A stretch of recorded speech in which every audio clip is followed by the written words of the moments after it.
And then you know those people who just have an unhappy attitude. How many of you have ever seen those people? It looks like they have taken a vow of misery.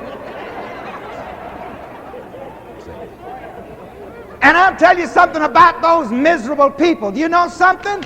They don't believe you love them if you won't be unhappy with them. I have to run my old grandma joke by you every year or so. And it's in place here. And grandma's just in the rocking chair, just rocking. The troubles of this world. Oh, the troubles of this world.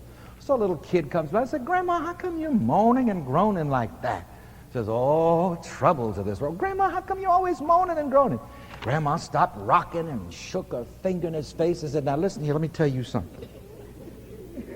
The Bible says that in this world we shall have tribulation. And I don't care what you say, I mean to tribulate.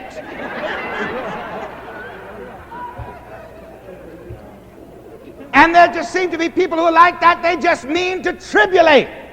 And if you take a tribulation attitude, you'll always find something to tribulate about. Take the attitude from the Bible. The joy of the Lord is my strength. Shout it. The joy of the Lord is my strength. Do it again. The joy of the Lord is my strength. And I'll tell you something about having a joyful heart, a joyful spirit. Trouble can't stand a joyful attitude. Say it. Trouble can't stand a joyful attitude. Say it again. Trouble can't stand a joyful attitude. See, even the Bible says that a merry heart does good like a medicine. You see, you got to get to the point so you laugh at things that bother other people. I do that. I laugh at things that bother other people. Somebody says this, that, or the other about you, you got to get to the point you can laugh about it. Like Liberace said, oh yes, I laughed about that all the way to the bank. I want to say it once more, because a joyful, happy, optimistic attitude is so important. It will charge the cells of your body with good health and healing. Trouble cannot stand a joyful attitude. Say that. Trouble cannot stand a joyful attitude.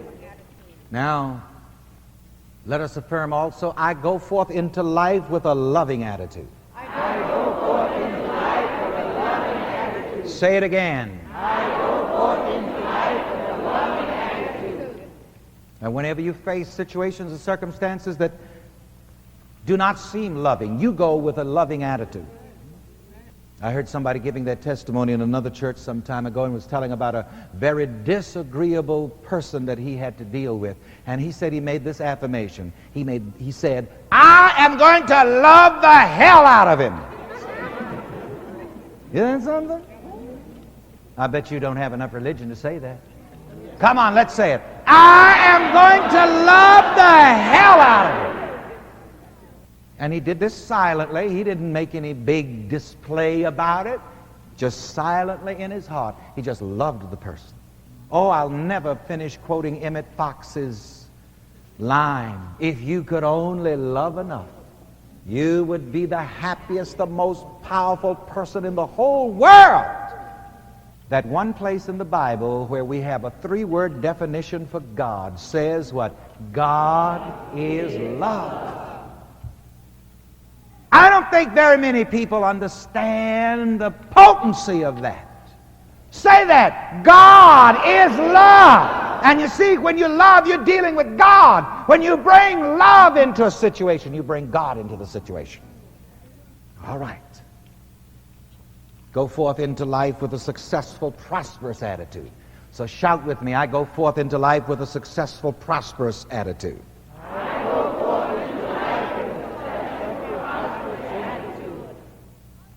I go forth into life with a money attitude. I go forth into life with a money attitude.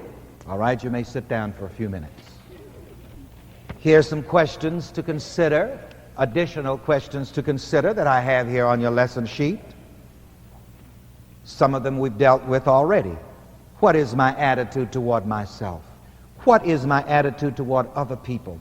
What is my attitude toward things in general?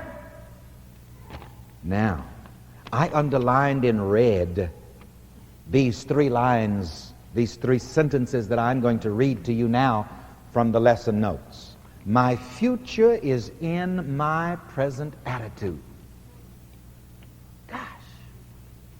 My success or failure is in my present attitude.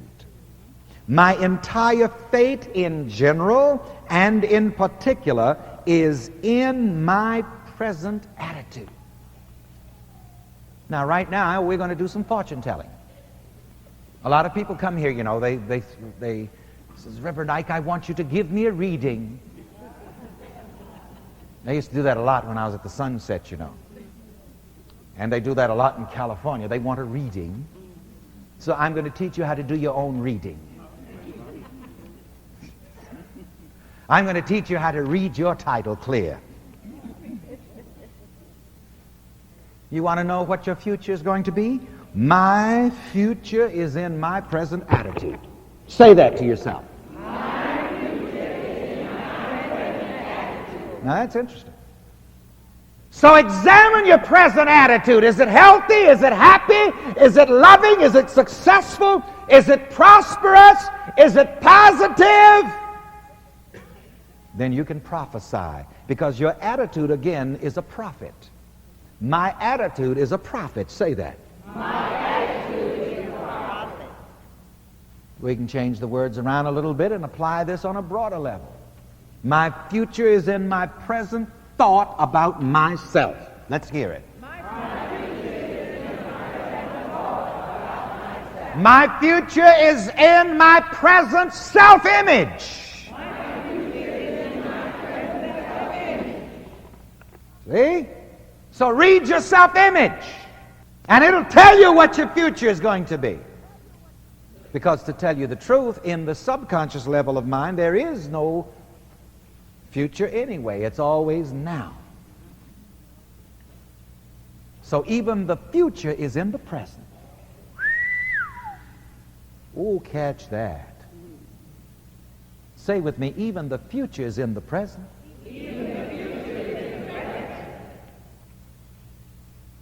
That's why we are given that formula by Paul in the 12th chapter of Romans. Be you transformed by the renewing of your mind. Why? Because everything exists in mind. Everything exists in your state of mind, your state of attitude.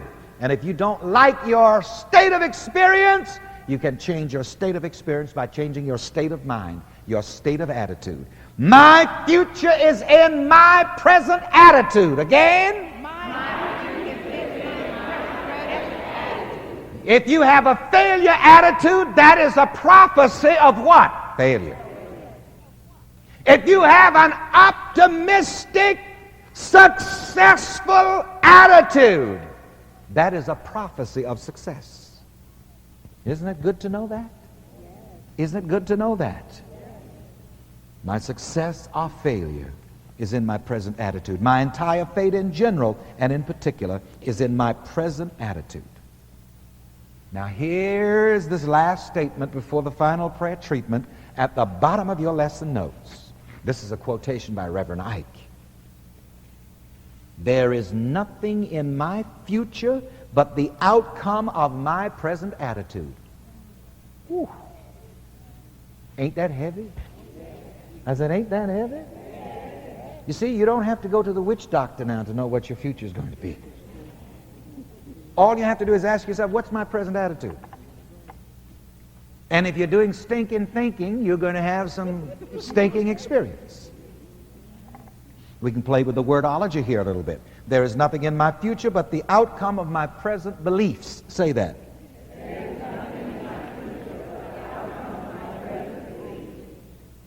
And Jesus the Master says, as thou hast believed, so be it unto you. What do you believe about yourself? That's a prophecy. Save your crystal ball money and put it in the offering today. You can go home right now after you leave here. You know what I want you to do? Take a clean sheet of paper and write your personal prophecies on it according to your present state of mind. You can write a prophecy about your health. All right? What's my attitude about my health? What's my belief about my health? What's my self-image about my health? Ask yourself that. And that is a direct prophecy as to how your health is going to be. And you can write that prophecy. If you find that your attitude, your belief, your thought about your health is not right, you can change it and make it what you want it.